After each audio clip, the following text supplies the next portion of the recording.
Nasa kote sa kanyang pinagtaguan sa Calbayog, Samar ang lalaking gumahasa umano sa pamangking 6 na taong gulang pa lamang.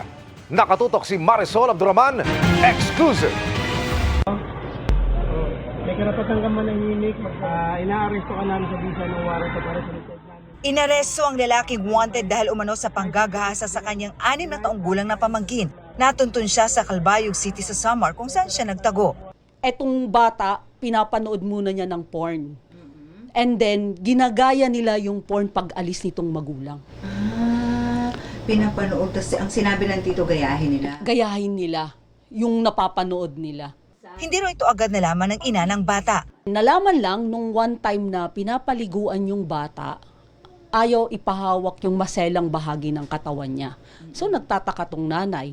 Hanggang umamin daw ito sa ginawa ng tiyuhin makalipas ang 1 buwan. Nung nalaman niya na nagsumbong na, bigla na lang umalis yung suspect. Tapos nagtago siya. Sexual assault at qualified rape of minor ang ikinaso sa kanya.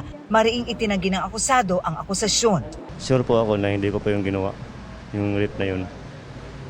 Kasi pag sinabing rape, ginalaw eh.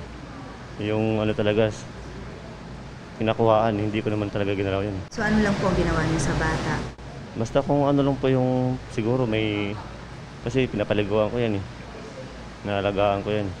Muli namang nanawagan ang mga otoridad sa mga magulang na bantayang maigi ang mga anak at huwag basta-basta ipagkakatiwala kahit sa mga kamag-anak o kakilala. Para sa GMA Integrated News, Marisol Abduraman, Nakatuto, 24 Oras.